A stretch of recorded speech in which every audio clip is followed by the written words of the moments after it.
कहा है कि एटीएम बन चुका है नेशनल हेराल्ड और यंग इंडियन, क्योंकि जिस तरीके से अब हिमाचल प्रदेश की सरकार अपने गवर्नमेंट ऑफिशियल्स को भी पैसे नहीं दे पा रही है, सैलरीज नहीं दे पा रही है, तो यहाँ पे नेशनल हेराल्ड और इंडिया को पैसे मिल रहे हैं, एटीएम की तरह यूज़ किया जा रहा है, ये आरोप लगाया जा रहा है।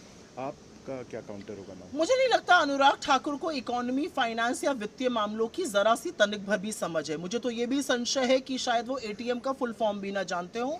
वो दिल्ली में चुनाव के मंच से गंदे गंदे मजहबी नारे लगाने के लिए, गोली मारवाने के लिए फेमस है।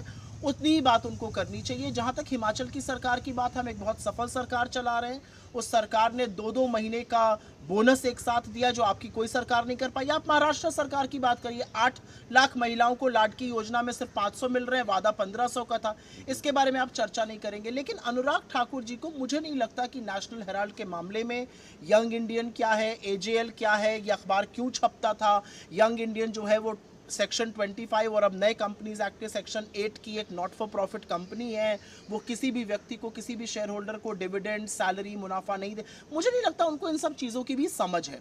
वो बीजेपी में है, उनको दिखाना है कि वो कितनी नफरत गांधी के खिलाफ उगल सकते हैं, कांग्रेस के खिलाफ उगल सकते हैं, वो काम कर रहे हैं। लेकिन मुझे ऐसा लगता है उनकी दक्षता जो है वो गोली मारो जैसे नारे लगवाने में, उनको वो काम करना चाहिए। वित्तीय मामलों की और फाइनेंस मैटर्स की उनकी जितनी नासमझी, उसको दुनिया को दिखाने की क्या ज़रूरत है। केंद्रीय मंत्री हरदीप सिंह पुरी हैं, उन्होंने भी अपना पक्ष रखा। उन्होंने कहा कि जब ईडी की चार्जशीट फाइल हुई है, कांग्रेस ने इसे पॉलिटिकल वेंडेटा कहा और उसके बाद उनको एडवाइस किया है कि मिसलीड कर रहे हैं अपने खुद के पार्टी वर्कर्स को, और पार्टी वर्कर्स को तो अपने लीडर्स के खिलाफ ही खुद प्रोटेस्ट कर लेना चाहिए, क्योंकि ये ओपन एंड शट केस है फ्रॉड का उनके हिसाब से। आपका क्या जवाब रहेगा? 12 साल के पुराने केस में 365वें दिन आपको चार्जशीट फाइल करनी पड़ रही है, और उस केस में मनी लॉन्ड्रिंग की बात आप कर रहे हैं, जिस केस में एक पैसे का लेन देन नहीं हुआ है। तो हरदीप पुरी जी को भी अंश मात्र नहीं पता है इस पूरे केस के मामले में।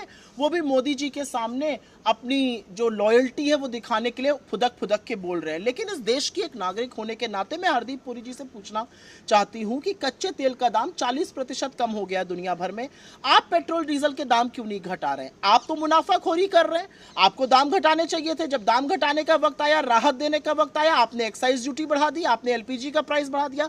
आप इस देश का गला क्यों रेत रहे हैं? आप लोगों की जेब पर डाका डाल के अपनी जेब, अपनी मुनाफाखोरी क्यों कर रहे हैं? आप उसके बारे में बात करिए। मोदी सरकार में ऐसे तमाम लोग हैं जो अपने विभाग, अपनी डिपार्टमेंट्स की बात छोड़ के बाकी सब चीजों पर बात करने को तैयार हैं। पहले वो इस बात का जवाब दें।